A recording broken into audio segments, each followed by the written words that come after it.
CMRL കമ്പനിക്കെതിരെ ഹൈക്കോടതിയിൽ നൽകിയ ഹർജി പിൻവലിക്കേണ്ടി വന്നത് ബി.ജെ.പി. നേതാവായ ഷോൺ ജോർജിന് തിരിച്ചടിയും നാണക്കേടുമായി. CMRLനെതിരെ അടിസ്ഥാനരഹിതമായ ആരോപണങ്ങൾ ഉന്നയിക്കുന്നത് വിലക്കിയ സബ് കോടതി ഉത്തരവ് ചോദ്യം ചെയ്താണ് ഷോൺ ജോർജ് ഹൈക്കോടതിയെ സമീപിച്ചത്. എന്നാൽ ഹർജി നിലനിൽക്കില്ലെന്നും തള്ളുമെന്നും ജസ്റ്റിസ് കെ നടരാജൻ മുന്നറിയിപ്പ് നൽകിയതോടെ പിൻവലിക്കുകയായിരുന്നു. ഇപ്പോൾ സാലി മുഹമ്മദ് കൊച്ചിയിൽ നിന്ന് വാർത്തയുടെ വിവരങ്ങളുമായി ചേരുകയാണ്. സാലി മുഹമ്മദ്, ഈ CMRL കേസുമായി ബന്ധപ്പെട്ട കാര്യങ്ങൾ നോക്കുകയാണെങ്കിൽ ഇതുമായി ബന്ധപ്പെട്ട് വന്ന എല്ലാവർക്കും, അതായത് ഇപ്പോൾ കേന്ദ്ര അന്വേഷണ ഏജൻസിയായ SFIO, കേന്ദ്ര സർക്കാർ, ഷോൺ ജോർജ്, ഇവർക്കൊക്കെ വിവിധ കോടതികളിൽ നിന്ന് വലിയ തിരിച്ചടികൾ ഉണ്ടാകുന്നത് നമ്മൾ കണ്ടുകൊണ്ടിരിക്കുന്ന ഒരു സമയം കൂടിയാണ്. ഇവരുടെയൊക്കെ ഉദ്ദേശം CMRLനെതിരെ ആരോപണങ്ങൾ ഉന്നയിക്കുമ്പോൾ അതിൻ്റെ ഉദ്ദേശം എന്തെന്ന് അത്യാവശ്യം രാഷ്ട്രീയം മനസ്സിലാക്കാവുന്ന എല്ലാവർക്കും വ്യക്തമായി അറിയാവുന്നതാണ്. ആ ഘട്ടത്തിലാണ് എറണാകുളം സബ് കോടതി ഷോണിനെതിരെ അതിശക്തമായ നിലപാട് സ്വീകരിക്കുന്നത്. ഈ പറയുന്ന അടിസ്ഥാനരഹിതമായ ആരോപണങ്ങൾ പിൻവലിക്കണം എന്നതടക്കമുള്ള നിർദ്ദേശങ്ങൾ നൽകുകയും അതിൻ്റെ അടിസ്ഥാനത്തിൽ വീഡിയോകളൊക്കെ പിൻവലിക്കുകയും ചെയ്യേണ്ടി വന്നത്. അതിനെ തുടർന്ന് ഹൈക്കോടതിയിലേക്ക് പോകുന്നു. ഇപ്പോൾ ഹൈക്കോടതിയും സബ് കോടതി നിലപാട് ശരിവെക്കുകയാണ്. ഇവിടെ ഹൈക്കോടതി സബ് കോടതി നിലപാട് ശരിവെച്ചുകൊണ്ട് വിശദീകരിച്ചത് അല്ലെങ്കിൽ ശരിവെച്ചുകൊണ്ട് അംഗീകരിച്ച കാര്യങ്ങൾ എന്താണ്?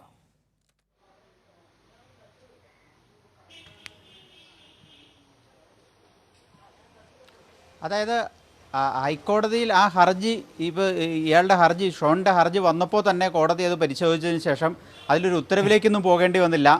ഈ ഹർജി ഞങ്ങൾ തള്ളാൻ പോവുകയാണ്, ഈ ഹർജിയെ നിലനിൽക്കുന്നതല്ല എന്ന് ജസ്റ്റിസ് കെ നടരാജൻ വ്യക്തമാക്കിയതോടുകൂടി ഹർജി പിൻവലിക്കുന്നു എന്ന് ഷോണിൻ്റെ അഭിഭാഷകൻ പറയാനുണ്ടായത്. അപ്പം അതിൻ്റെ ഒരു ഉത്തരവിലേക്കൊന്നും പോലും പോകേണ്ടി വന്നില്ല. അതിൻ്റെ നിയമപ്രശ്നമല്ല യഥാർത്ഥ വിഷയം, അതിൻ്റെ പൊളിറ്റിക്സ് തന്നെയാണ്. അതിൻ്റെ പൊളിറ്റിക്സ് നമുക്കൊക്കെ അറിയുന്നത് പോലെ മുഖ്യമന്ത്രിയെയും CPMനെയും മുഖ്യമന്ത്രിയുടെ കുടുംബത്തെയും ഒക്കെ അപകീർത്തിപ്പെടുത്തുക എന്ന ലക്ഷ്യമാണ് CMRLലൂടെ ലക്ഷ്യമിടുന്നത്. പക്ഷേ CMRL കോടതിയിൽ പോയി CMRL പറഞ്ഞു തങ്ങൾക്കെതിരെ നിരന്തരം അധിക്ഷേപകരമായ പരാമർശങ്ങൾ, അടിസ്ഥാനമില്ലാത്ത ആരോപണങ്ങൾ നിരന്തരം ഷോൺ ജോർജും കൂട്ടരും ഉന്നയിച്ചുകൊണ്ടിരിക്കുന്നു. കോടതി അന്ന് കഴിഞ്ഞ 25-നാണ് സബ് കോടതി ഉത്തരവിട്ടു, ഇനി ആരോപണങ്ങൾ ഉന്നയിക്കരുത്, ഉന്നയിച്ച ആരോപണങ്ങൾ സമൂഹ മാധ്യമ പ്ലാറ്റ്ഫോമുകളിൽ നിന്നെല്ലാം നീക്കം ചെയ്യണം.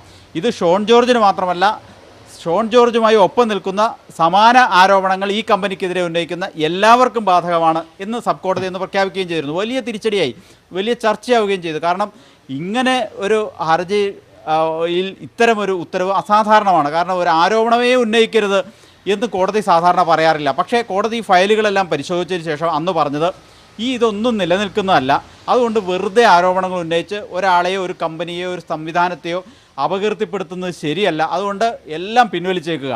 ഇനി 5 കോടി രൂപ നഷ്ടപരിഹാരം CMRL കമ്പനി ഷോണിൽ നിന്ന് ആവശ്യപ്പെട്ടിരുന്നു, അത് അണ്ടർ പെൻഡിംഗ് ആണ്, വാദം കേൾക്കാൻ തീരുമാനിച്ചിട്ടുണ്ട്. അപ്പോൾ സ്വാഭാവികമായിട്ടും ഷോണിന് ഒരു കാര്യം മനസ്സിലായി, ആദ്യത്തെ ഇടക്കാല ഉത്തരവ് എല്ലാ അപകീർത്തികരമായ പ്രസ്താവനകളും പിൻവലിക്കണമെന്നുള്ളതായിരുന്നു.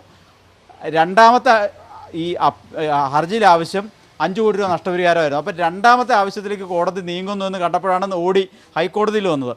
ഹൈക്കോടതി ആ കേസ് എടുത്തിട്ട് ഇതൊന്നും നിലനിൽക്കില്ല, ഈ ആരോപണം, ഇത്തരം ആവശ്യങ്ങളൊന്നും കോടതിക്ക് അംഗീകരിക്കാനാവില്ല, തൻ്റെ മൗലികാവകാശങ്ങളുടെ ലംഘനമാണ് എന്നൊരു വിചിത്രവാദമായിരുന്നു ഷോൺ ഹൈക്കോടതിയുടെ മുമ്പാകെ വെച്ച്. കോടതി അത് അംഗീകരിച്ചില്ല, കോടതി അത് തള്ളിക്കളഞ്ഞു വാക്കാൽ തന്നെ. അപ്പോൾ തന്നെ അങ്ങനെയാണെങ്കിൽ ഞാൻ പിൻവലിക്കുന്നു, ഒരർത്ഥത്തിൽ പിൻവലിച്ചോടേണ്ടി വന്നതിൻ്റെ നാണക്കേട് അത് ഷോൺ ജോർജിൽ ഒതുങ്ങുന്നതല്ല, ഈ വിഷയത്തിൽ രാഷ്ട്രീയമായി മുതലെടുപ്പിന് ശ്രമിക്കുന്ന എല്ലാവർക്കും ഉള്ള ഒരു തിരിച്ചടിയാണ് എന്ന കാര്യത്തിൽ തർക്കമില്ല. ഷോൺ ജോർജ് ആണെങ്കിലും UDF നേതാക്കളാണെങ്കിലും BJP നേതാക്കളാണെങ്കിലും വേണമെങ്കിൽ ഒരു പറ്റം മാധ്യമങ്ങളാണെങ്കിലും അവരെയും കൂടെ ചേർത്ത് പറയാം, അവർക്കൊക്കെയും ലഭിച്ച തിരിച്ചടിയാണ്. CMRL വഴി ലക്ഷ്യമിടുന്നത് ഞാൻ തുടക്കത്തിൽ പറഞ്ഞതുപോലെ CMRL അല്ല ഇവരുടെ ലക്ഷ്യം. ഇവരുടെ ലക്ഷ്യം മുഖ്യമന്ത്രിയും കുടുംബവും മകളും CPM, LDF സർക്കാരും ഒക്കെ തന്നെയാണ്. അങ്ങനെ ലക്ഷ്യമിടുന്നവർക്കുള്ള തിരിച്ചടിയാണ്. അതുകൊണ്ടാണ് ഇത് നിയമപരമായ തിരിച്ചടി മാത്രമല്ല, രാഷ്ട്രീയമായ തിരിച്ചടിയും നാണക്കേടുമാണ് എന്ന് പറയേണ്ടി വരുന്നത്. മനു, വളരെ പ്രധാനപ്പെട്ട കാര്യം തന്നെയാണ്. കാരണം ഇത് രാഷ്ട്രീയമായി തന്നെയാണ്, നിയമപരമായ വശങ്ങൾക്ക് അപ്പുറത്തേക്കൂടെ പ്രാധാന്യമുള്ളത് അതിന് രാഷ്ട്രീയപരമായ വശങ്ങൾക്ക് തന്നെയാണ്. കാരണം ഇത്തരത്തിൽ ഈ അപകീർത്തി പ്രസ്താവനകളിലൂടെ, വ്യാജ വിവരണങ്ങളിലൂടെ ഇവരൊക്കെ ഉദ്ദേശിക്കുന്നത് അത് മുഖ്യമന്ത്രിയിലേക്കും കുടുംബത്തിലേക്കും കൂട്ടിക്കെട്ടിക്കുക എന്നത് തന്നെയാണ്.